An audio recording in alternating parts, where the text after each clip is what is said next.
Hola, muy buenos días. La paz de Dios sea con cada uno de ustedes. Es rico estar en la presencia de Dios, ¿verdad? Poder alabarle y disfrutar de su espíritu. Yo le voy a invitar a que abra la escritura, por favor, en el libro de Apocalipsis. Apocalipsis capítulo 3. Vamos a leer versículo 14 al 16. El tema de este día tiene como título: Aviva al Espíritu Santo en ti. ¿Sabe que Dios desea que usted y yo vivamos por el Espíritu Santo, en el poder del Espíritu Santo? Una vida espiritualmente natural. Y dice Apocalipsis 3 del 14 al 16. Y escribe al ángel de la iglesia en Laodicea: He aquí el Amén, el testigo fiel y verdadero, el principio de la creación de Dios, dice esto: Yo conozco tus obras, que ni eres frío ni caliente. Ojalá fueses frío o caliente, pero por cuanto eres tibio y no frío ni caliente, te vomitaré de mi boca. Ah, qué fuerte palabra. ¿Qué le parece si oramos para que el Espíritu Santo nos hable a través de ella y nos muestre lo que Dios tiene preparado para nosotros el día de hoy? ¿Me acompaña? Padre, y te damos gracias porque tu Espíritu Santo está presente en medio de nosotros, porque tú nos guías día a día a toda verdad. Venimos el día de hoy a recibir tu palabra, tu enseñanza que mandas desde los cielos a nuestro corazón, como ese maná que alimenta nuestra vida. Te pedimos que en el nombre de Jesús cada una de estas palabras produzca en nosotros el efecto para lo cual tú la estás enviando a nuestra vida. Gracias te damos. Declaramos que esta palabra va a producir fruto de vida eterna en todos nosotros, en el nombre de Cristo Jesús. Amén. Amén. En este pasaje de Apocalipsis se encuentra el ángel del Señor hablando a la iglesia en Laodicea. Laodicea fue una ciudad en Asia Menor situada en lo que hoy en día se conoce como el país de Turquía. Si algo distinguía a esta ciudad era su prosperidad, ya que era un centro comercial y bancario clave en la zona, por lo que muy posiblemente la iglesia que surgió ahí gozaba de esta prosperidad, manifestada en una prosperidad económica, en una estabilidad social, una buena vida, buenos servicios, centros financieros, casas bonitas, en fin. Era un buen lugar para vivir y formar una familia. Lo tenían todo. ¿A quién le gustaría vivir en un lugar así? Porque todo el mundo busca la prosperidad. Sin embargo, la iglesia que surgió ahí tenía una característica que no podía pasar Dios por alto. Y por eso le dice en el versículo 15: Yo conozco tus obras, que ni eres frío ni caliente. Ojalá fueses frío o caliente. Dile a tu compañero: Dios conoce tus obras. Como que es algo de lo cual no queremos tomar conciencia, pero es la realidad. Dios, al decirle esto a la iglesia, Laodicea, le estaba comentando: yo soy Dios y de mí no hay quien se esconda. Yo conozco quién eres verdaderamente y no lo que finges ser. Yo sé de qué pie cojeas y cuáles son tus fortalezas y cuáles son tus debilidades. Yo he visto tus obras y conozco aún las intenciones de tu corazón. Y he visto que has estado viviendo en medio de dos posturas, porque ni eres frío y ni eres caliente. Ni te entregas a mí de todo corazón, ni tampoco te alejas lo suficiente. Estás ahí flotando, navegando, ¿verdad? Entre dos mares, porque estás viviendo una vida mediana, una vida regular, una vida cristiana pasable, por no decirle mediocre. Y esta posición de la iglesia Laodicea no le gustaba al Señor, porque una posición así no nos lleva a lograr nada en el reino de Dios. Podemos decir que la iglesia de Laodicea es símbolo o figura de lo que hoy en día acontece a muchos creyentes, lo que viven en muchas iglesias. Son cristianos que les gusta vivir en la prosperidad que Dios trae a sus vidas, pero no son comprometidos con la obra. Se congregan regularmente, pero le dan más importancia a ser parte de un núcleo social que adorar a Dios y dejarse transformar por Él. No se entregan totalmente a Dios, sino que se reservan áreas de su vida, las cuales no permiten que Dios renueve. Viven de apariencias y su conversión nunca logra ser 100% real. Viven en una dualidad constante entre agradar a Dios y agradarse a sí mismos. Incluso sirven a Dios, pero también se sirven de este mundo. Por eso el Señor les reconviene, los amonesta diciendo: ojalá fueses frío o caliente, pero por cuanto eres tibio y no frío ni caliente, te vomitaré de mi boca. ¡Uy! ¡Qué dura amonestación! Espero que esta no sea para ninguno de los que aquí estamos.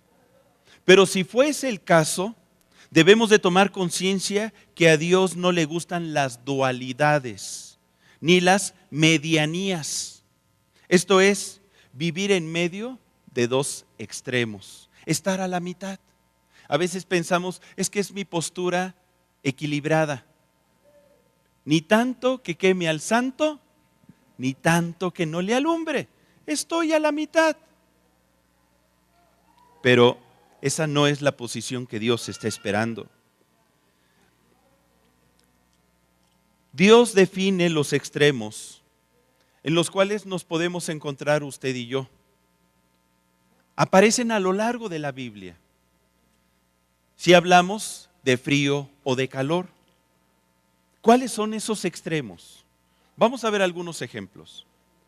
La Biblia nos habla en Deuteronomio 30, del 15 al 19, dos extremos: vida o muerte, bien o mal, bendición o maldición.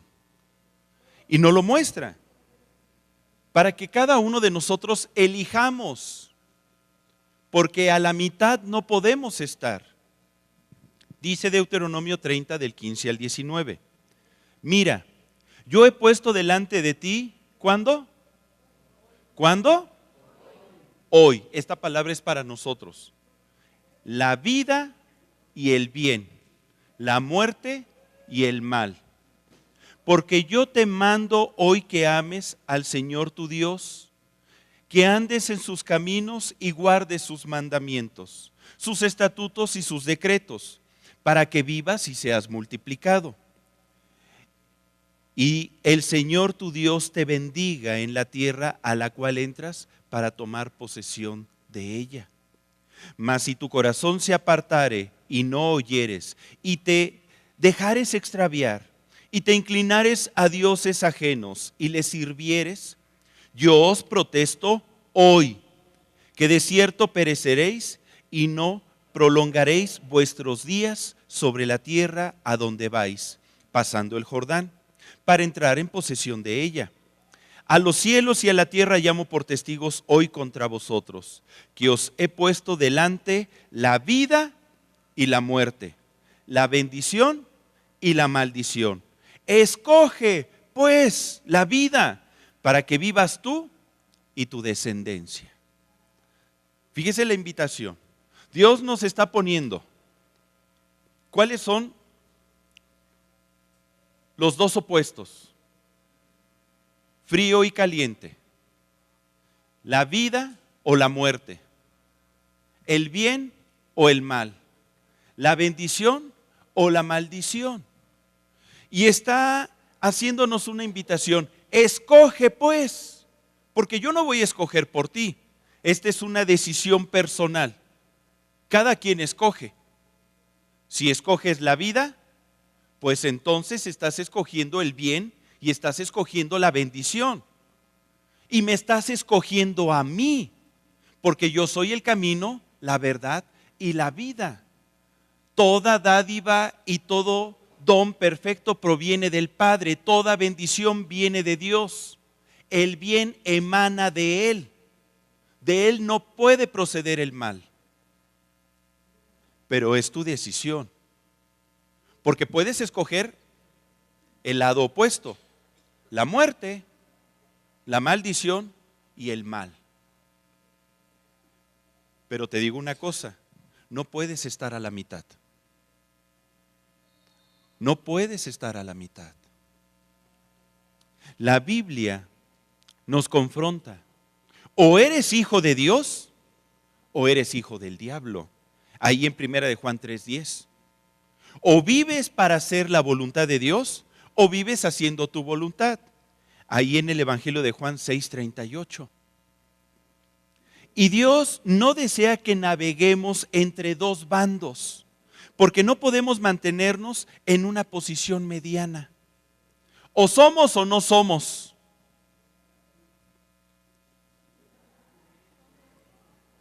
¿Somos o no somos? Ay, hermano, ya no sé ni lo que soy. Porque recordemos que Él nos advierte en Apocalipsis 3:16. Pero por cuanto eres tibio y no frío ni caliente, te vomitaré de mi boca. ¿Qué le contestaría usted al Señor? Esta decisión depende del tipo de cristianismo que desea usted vivir. ¿Qué tipo de cristiano quiere ser? ¿Un cristiano cómodo y a su manera, mediocre y sin compromisos? ¿O un cristiano donde somos transformados por Dios y donde el fuego de su presencia nos impulsa a vivir para Él? ¿Qué tipo de cristiano desea ser?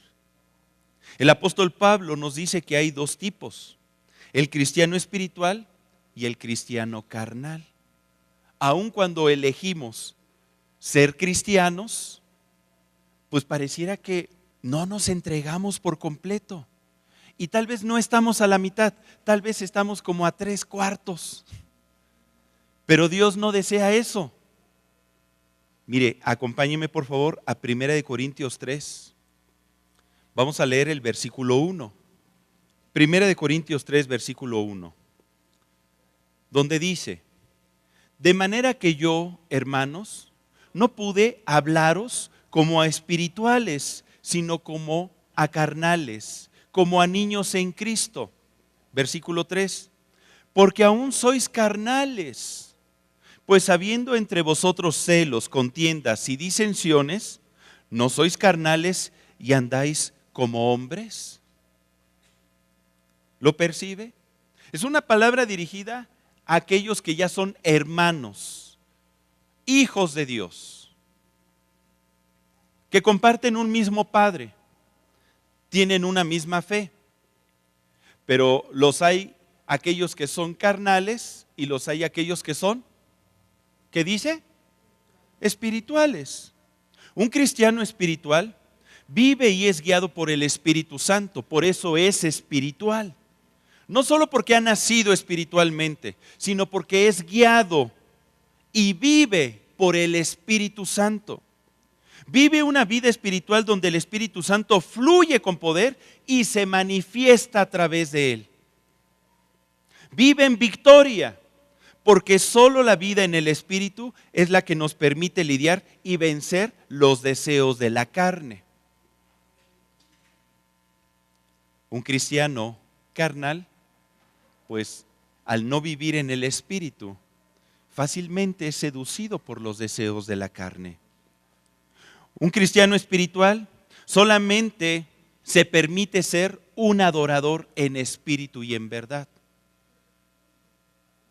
Es la única manera de adorar a Dios verdaderamente, siendo espirituales, porque Dios es espíritu y los que le adoran lo hacen en espíritu y en verdad.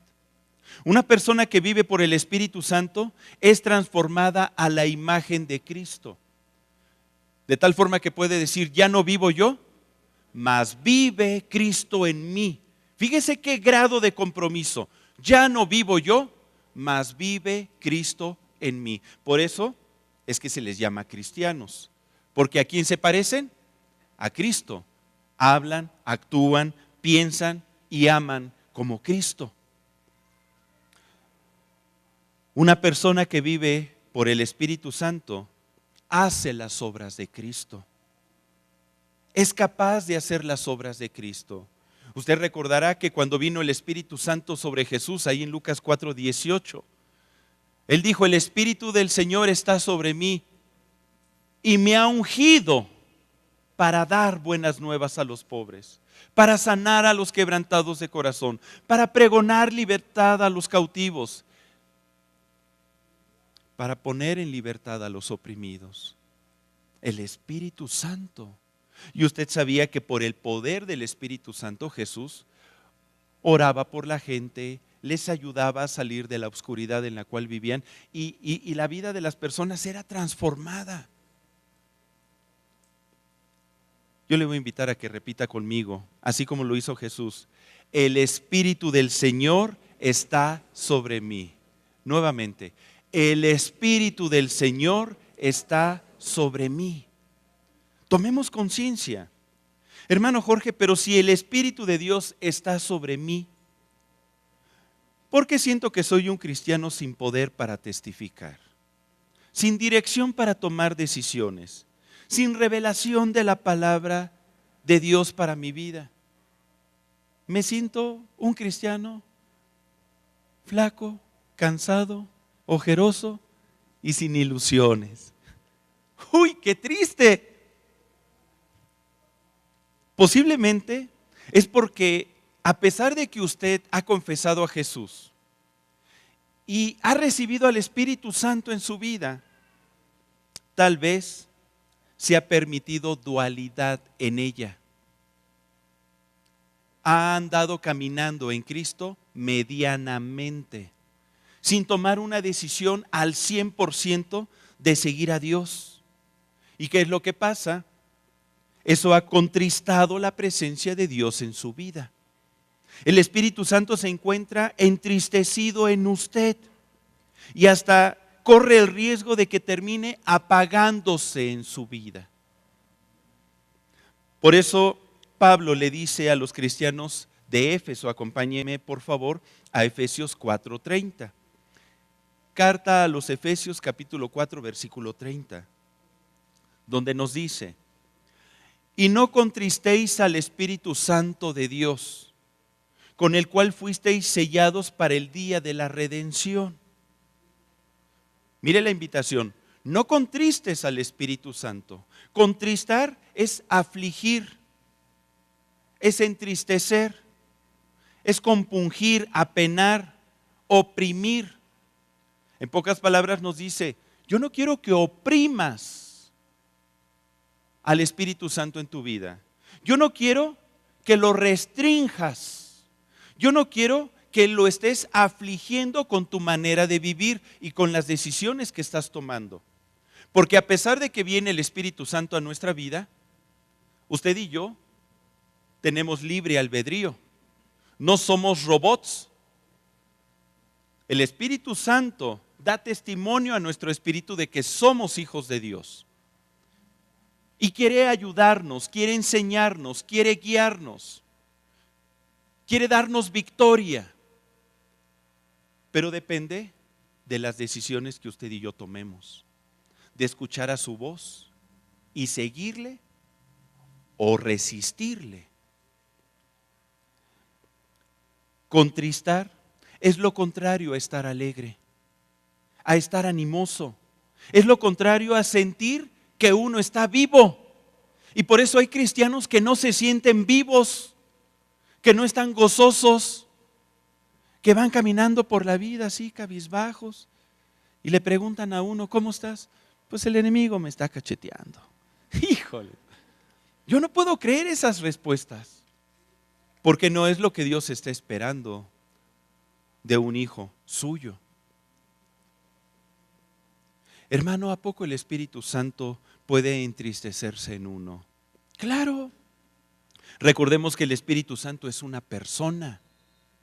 Es la presencia de Dios viviendo en cada uno de nosotros. Y cuando no andamos conforme a lo que Él espera, se entristece. Por ejemplo, ¿cómo se siente usted cuando sus hijos no andan conforme a la verdad? Cuando sus hijos no llevan una vida honesta. ¿Cómo se siente cuando descubre que le mienten, que tienen vicios o que están en pecados? Yo creo que uno como padre se siente sumamente mal.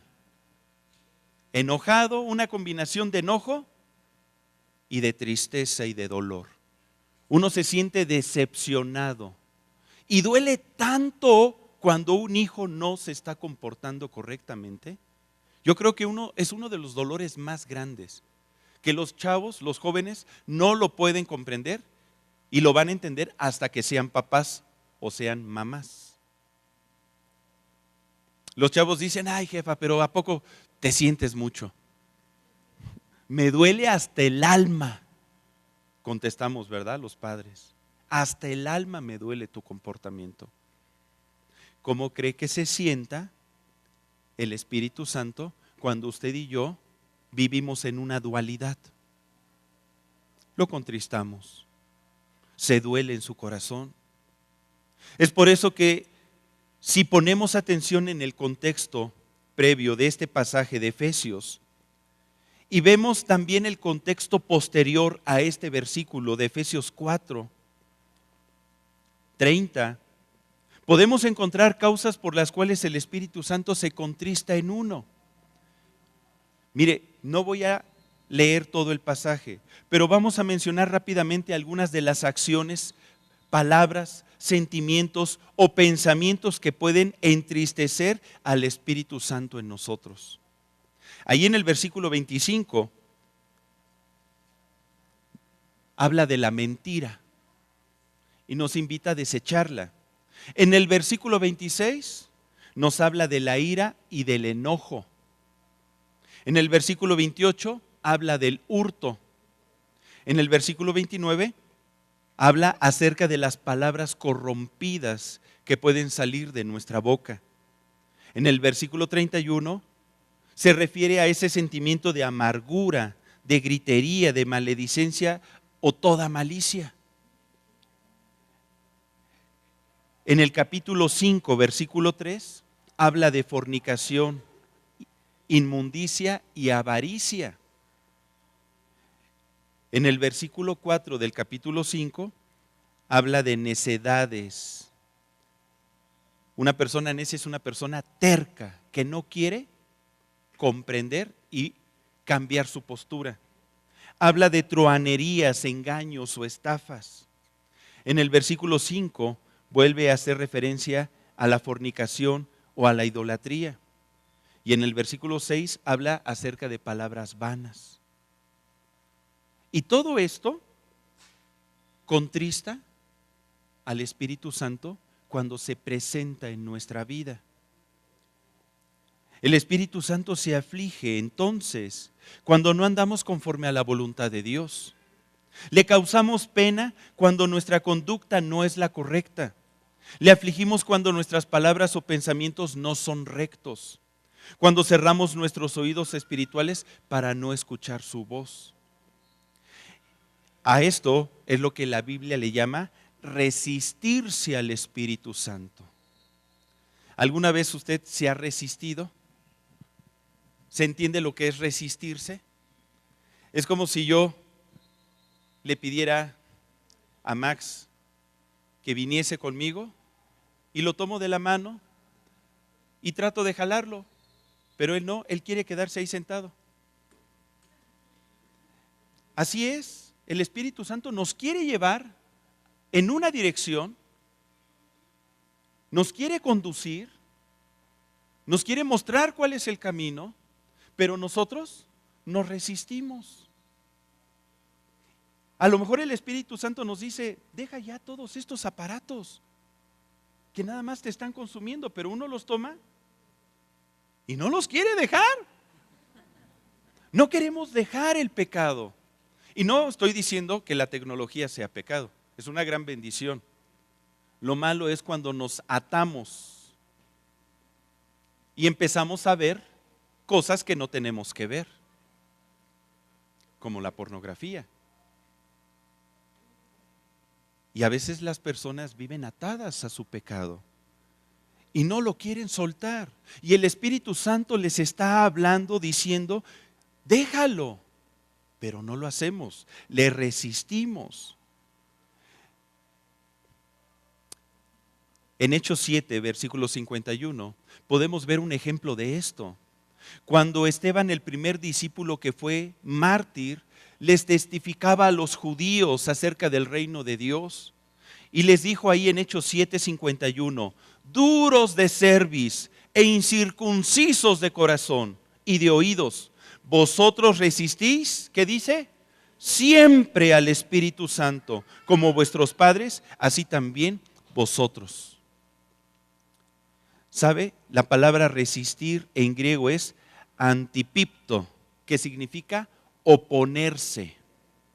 Viene de la raíz pipto, que significa frustrar, derrumbar, perecer, postrar. De manera que cuando resistimos al Espíritu Santo, lo que hacemos es frustrar, esto es, dejar sin efecto o malograr el intento del Espíritu Santo de actuar en nosotros para transformarnos, para guiarnos, para sanarnos, para liberarnos o para bendecirnos. Nosotros frustramos el intento del Espíritu Santo. No le permitimos actuar. Derrumbamos sus planes que tiene para nosotros. Hacemos que perezca, esto es, que deje de existir, que se acabe o que muera su fluir en nosotros. En vez de que nosotros nos postremos ante Él, hacemos que Él se postre ante nosotros, restándole fuerza. ¡Qué tristeza! Y esto pasa al menos por dos razones. La primera ya la hemos descrito, cuando vivimos en una dualidad al vivir como un cristiano carnal y no como un cristiano espiritual. O dos, porque no tenemos un entendimiento de quién es el Espíritu Santo, o no creemos en su manifestación en nuestra vida y se nos hace como que algo imposible, porque como pertenece al mundo de lo espiritual y yo estoy viviendo en un mundo físico, me cuesta trabajo discernir las cosas espirituales. Y entonces, pues, como no hay una presencia física del Espíritu Santo aquí, ojos que no ven, pues corazón que no siente. Y entonces lo hago a un lado. Y esto no debe de ser así, hermanos. El Espíritu Santo es real. El Espíritu Santo está aquí con nosotros. El Espíritu Santo vive en cada uno de nosotros. Y debemos de glorificar su nombre, porque el Espíritu Santo es Dios. Pero cuando está triste, ¿cómo está una persona triste? Apagada, sin ánimo, se siente abandonado, sin interés. Cuando una persona cae en depresión, ¿ha visto cómo nada más desea dormir? Deja de ser productivo, ya no encuentra felicidad en la vida y empieza a cantar, quiero dormir cansado, ¿verdad? Para no pensar en ti y ya se abandona ahí. Hermano, ¿y esto le puede acontecer al Espíritu Santo? No que se ponga a cantar, ¿verdad? No va a cantar eso el Espíritu Santo. Pero Él es una persona con sentimientos, emociones y voluntad. Y tenemos que considerar su presencia en nosotros. Es por eso que el apóstol Pablo, en Primera de Tesalonicenses 5, del 16 al 19, Primera de Tesalonicenses 5, del 16 al 19, nos hace una invitación. Estad siempre gozosos, orad sin cesar, dad gracias en todo, porque esta es la voluntad de Dios para con vosotros en Cristo Jesús. ¿Qué nos dice al final? Versículo 19, no apaguéis al Espíritu. Dile a tu compañero, no apagues al Espíritu en tu vida. No apagues al Espíritu Santo en tu vida. Más bien, avívalo en ti. Cuando está diciendo el apóstol Pablo, no apagues al Espíritu Santo, es porque quiere que lo avives. Imagínese usted una hoguera. Ahí está una hoguera brindando calor, energía radiante. Ay, es rico estar delante de una hoguera, ¿verdad? Sobre todo cuando es de noche y estamos en un campamento asando salchichas. Pero ha visto que si usted no le pone combustible, esa hoguera se va a apagar. Lo contrario de apagar es avivar el fuego. ¿Cómo avivar el fuego del Espíritu Santo en mí?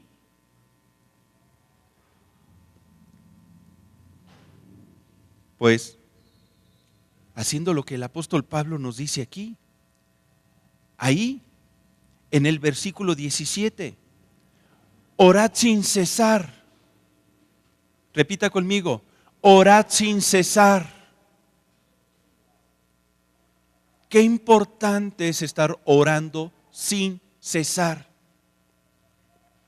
Porque esta es una de las principales acciones que el Espíritu Santo nos impulsa a hacer, a orar. Cuando estamos orando, estamos alimentando al Espíritu Santo en nosotros. ¿Por qué cree que el enemigo quiere que usted deje de orar? Lo primero que el enemigo va a tratar de tumbar en usted es su vida de oración, su comunión con el Padre.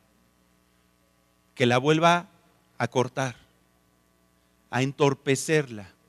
A veces con actividades, a veces con trabajo, a veces con afanes, a veces con problemas, con tristezas, con desánimos, porque trata de entristecer la presencia de Dios en usted. Pero lo contrario es avivarnos. ¿Cómo?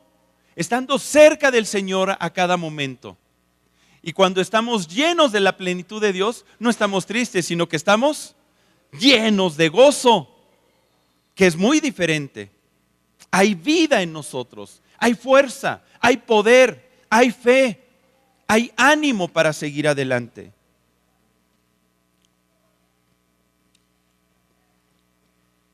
Es por eso que la Escritura nos dice en varias ocasiones acerca de orar.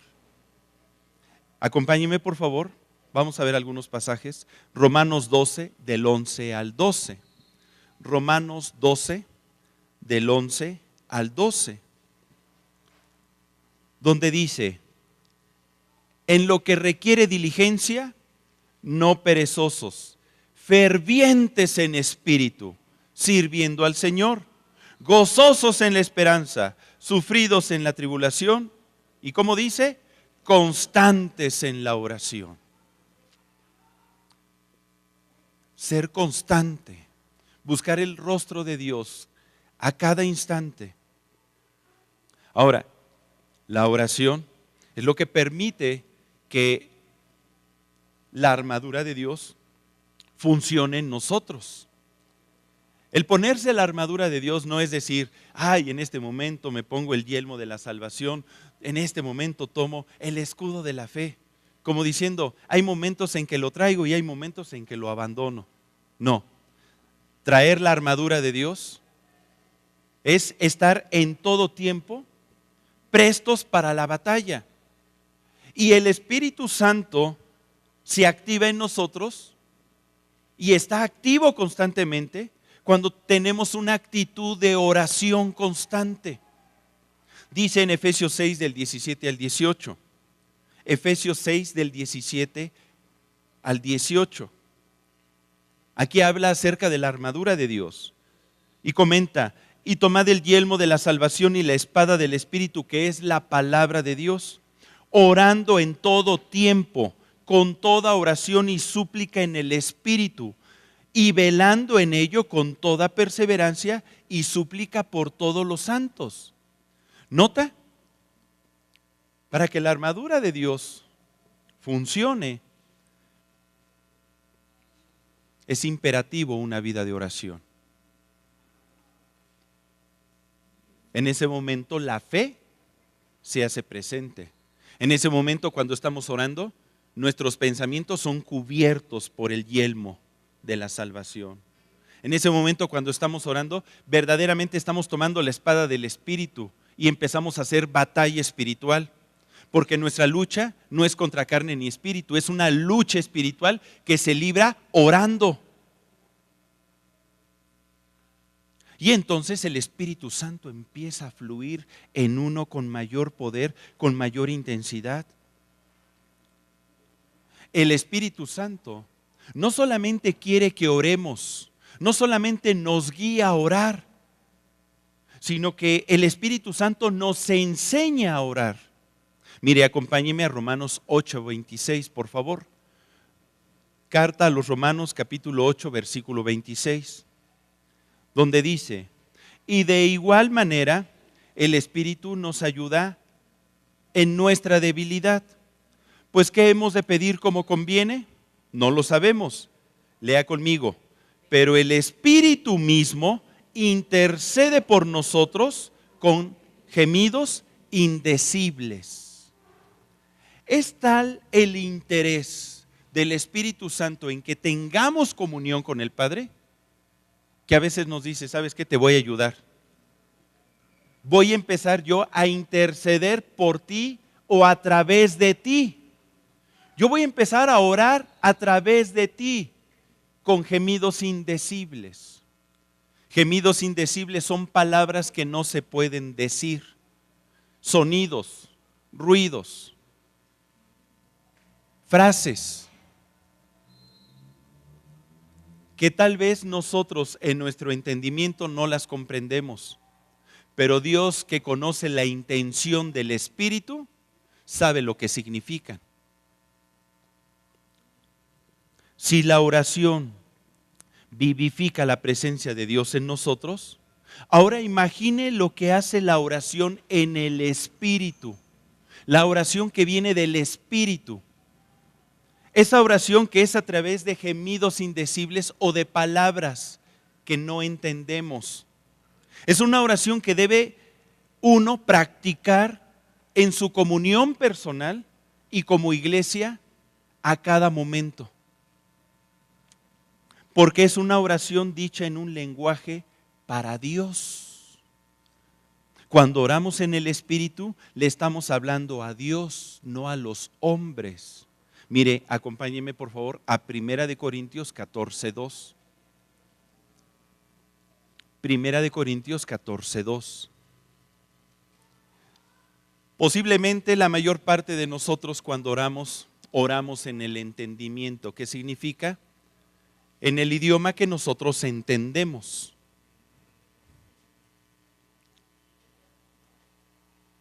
Pero es importante que practiquemos una vida de oración en el Espíritu. Comenta 1 Corintios 14:2. Porque el que habla en lenguas no habla a los hombres, sino ¿a quién? A Dios. Pues nadie le entiende, aunque por el Espíritu habla misterios. Es el Espíritu Santo quien le guía, quien le enseña. Y le está hablando ¿a quién? A Dios. Cuando oramos en el Espíritu, ¿a quién le hablamos? A Dios. Oiga, hermano Jorge, pero yo he escuchado que las lenguas no deben de manifestarse en la iglesia si no hay quien las puede interpretar.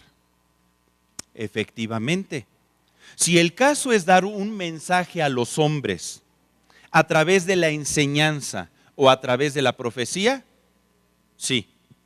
Imagínese que yo me ponga a enseñarle a usted hablando en lenguas. Queda sin entendimiento. No hay fruto en la enseñanza. Igual, si se diera una profecía en lenguas, todos nosotros nos quedamos sin un entender el mensaje de Dios. Por eso tenemos que distinguir. Cuando nosotros oramos en lenguas o con gemidos indecibles, ¿a quién le estamos hablando? A Dios. Pero cuando yo voy a dar un mensaje profético en lenguas, sí es necesario que haya un intérprete, alguien que tenga el don de interpretar las lenguas, de interpretación de lenguas. Esto dice 1 Corintios 14 del 3 al 4, leamos más adelante. Pero el que profetiza, ¿a quién habla? A los hombres. ¿Ve la distinción de hablarle a Dios o de hablarle a los hombres? Y les habla a los hombres para edificación, exhortación y consolación. El que habla en lengua extraña, a sí mismo se edifica, pero el que profetiza edifica a la iglesia. Cuando usted y yo estamos orando en el Espíritu, nos estamos edificando. Yo sé que también es importante edificar a la iglesia, pero cuando yo estoy orando en el Espíritu me estoy edificando mi vida espiritual. Entiéndase por edificar. Edificar significa construir, levantar, motivar, hacer que crezca mi vida espiritual. De ahí la importancia de orar en el Espíritu, de orar en ese idioma que el Espíritu Santo va poniendo en lo particular en cada uno de nosotros. Porque el orar en el Espíritu o el orar en lenguas es para nuestra edificación personal. Cuando oramos en el Espíritu, nuestro espíritu ora y se comunica directamente con el Espíritu Santo, con el Espíritu de Dios. Es una línea directa que Dios nos ha dado para llegar a su presencia. Continúa diciendo el apóstol Pablo ahí en 1 Corintios 14, del 14 al versículo 15, dice: porque si yo oro en lengua desconocida, fíjese, si yo oro en lengua desconocida, ¿qué comenta? Mi espíritu ora. O sea, efectivamente, es una oración espiritual. Pero mi entendimiento queda sin fruto. Sí, porque es un gemido indecible que yo no entiendo. Pero el espíritu sí. Y estoy siendo edificado. Y mi espíritu está orando. ¿Qué pues? ¿Oraré con el espíritu, pero oraré también con el entendimiento? Pues claro.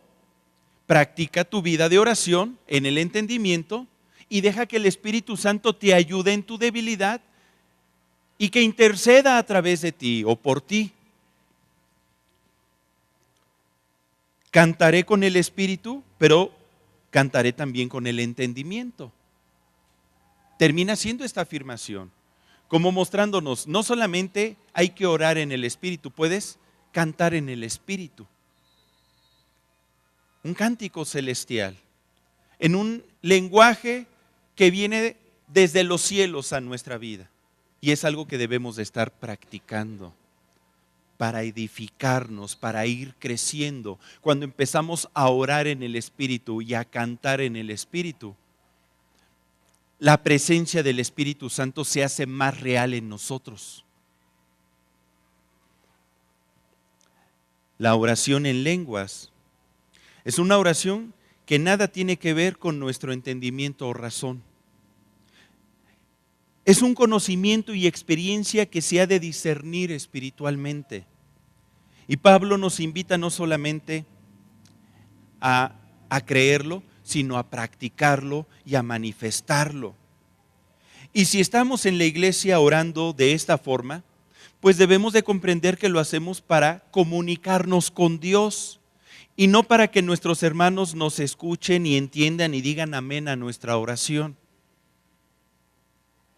Porque qué bonito que toda la iglesia podamos levantar nuestra voz espiritual al Señor y cantarle cánticos espirituales también. Es un momento de comunión de cada uno de nosotros con el Señor, pero de forma colectiva, donde cada uno en el lenguaje que Dios le va dando, le expresa al Señor su amor. Por eso Pablo continúa diciendo, 1 Corintios 14, versículo 16 al 18, porque si bendices solo con el Espíritu, el que ocupa lugar de simple oyente, ¿cómo dirá el amén a tu acción de gracias? Pues no sabe lo que has dicho. Porque tú, a la verdad, bien das gracias, pero el otro no es edificado. Doy gracias a Dios que hablo en lenguas más que todos vosotros. Como diciendo, cuando tú oras en el Espíritu, estás bendiciendo a Dios con tu espíritu. Pero ahora comprendemos que cuando yo oro en el Espíritu, ¿a quién le estoy hablando? A Dios. A mí no me interesa que mi hermano diga amén o entienda las palabras que yo estoy diciendo, ni yo voy a entender las palabras que él dice. Pero la realidad es que le estoy dando gracias a Dios y que estoy siendo edificado yo. Y por eso termina diciendo, doy gracias a Dios que hablo lenguas más que todos vosotros. Yo sí lo practico. Como dando a entender, yo sí oro en el Espíritu y canto en el Espíritu, en mi vida personal. Y si lo hago en la iglesia, pues es para mi edificación y para hablarle a Dios. Si voy a dar una profecía o voy a enseñar, ahí sí voy a darlo en el entendimiento, para la edificación de la iglesia. Si oramos en el Espíritu o en lenguas en la iglesia, debe de tener este propósito. Y entonces el Espíritu Santo va a empezar a fluir en nosotros, se va a empezar a avivar. No es un lenguaje para enseñar o para comunicar las verdades de Dios entre los hombres. Sí es un lenguaje que sirve para profetizar y edificar a la iglesia cuando hay intérprete. Pero sobre todo es una forma de hablarle a Dios y permitir que el Espíritu de Dios nos edifique. Esto es, nos haga crecer y fortalezca mi vida espiritual. Dios el día de hoy desea hacernos la invitación de que le demos libertad al Espíritu Santo, de que avivemos la presencia del Espíritu Santo en nosotros. ¿Le gustaría? Le voy a invitar a que se ponga de pie, por favor.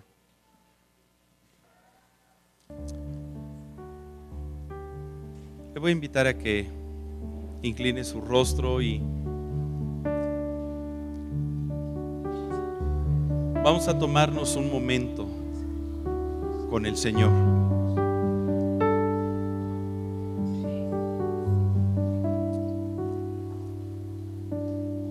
Posiblemente el Espíritu Santo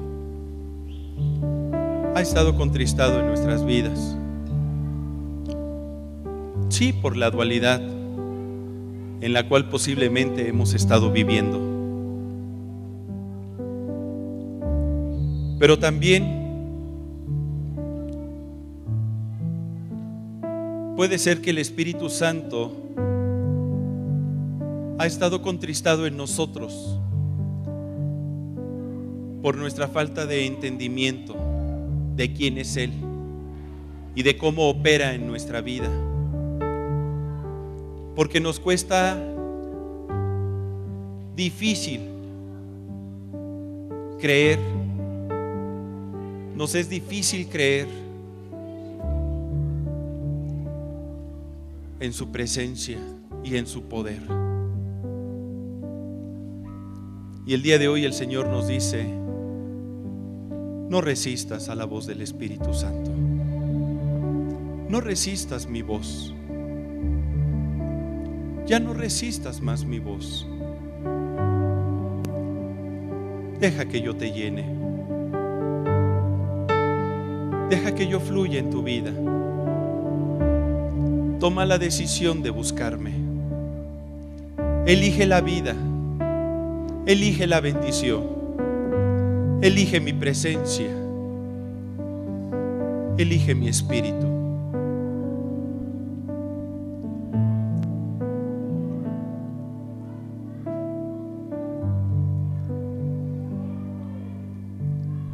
Cada uno con sus propias palabras,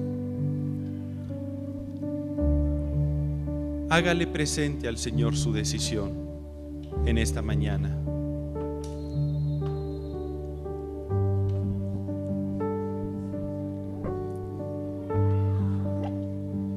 Padre Celestial, y el día de hoy estamos eligiéndote a ti. Estamos creyendo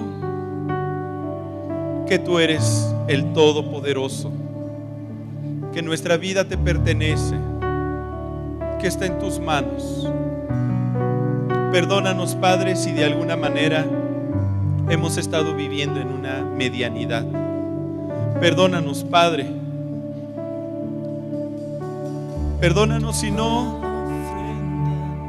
hemos tomado la decisión de entregarnos al 100% a ti. Perdónanos si nos hemos reservado hasta el día de hoy áreas en nuestra vida. Pero el día de hoy, Señor, estamos tomando conciencia y reconocemos que tú lo único que deseas es bendecirnos. Y queremos entregarnos a ti con todo nuestro corazón. Queremos ofrecerte, Señor, nuestra vida. Ven, Espíritu Santo. Ven a nuestra vida. Te invitamos, Espíritu Santo, a que vengas el día de hoy y nos visites. Te invitamos, Espíritu Santo, a que tomes control de mi corazón, de mis pensamientos, de mi voluntad. Te invitamos, Espíritu Santo, a que tú te reveles cada vez más y más a nosotros. Ven, Espíritu Santo, recíbenos. Recíbenos, Señor. Venimos delante de ti, oh Dios, con el único propósito de exaltarte. Venimos aquí con la única intención de tener comunión contigo, de expresarte la necesidad que tenemos por ti, de decirte que te amamos con todas nuestras fuerzas. Aquí estamos, Señor. Escucha la oración de tu iglesia. Escucha su alabanza y su adoración con la cual clamamos a ti, y recibe cada una de estas palabras y manifiesta tu gloria en medio de nosotros. Te bendecimos en el nombre de Jesús, en el nombre de Jesús.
damos gracias, Padre, por lo que el día de hoy hemos recibido de parte tuya.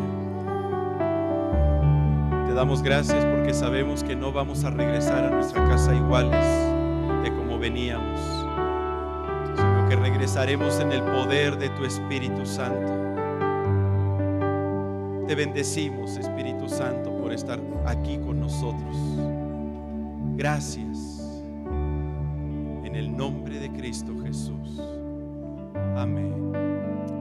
La paz de Dios sea con cada uno de ustedes, hermanos. Avivemos el Espíritu Santo en nuestra vida. Dios le bendice.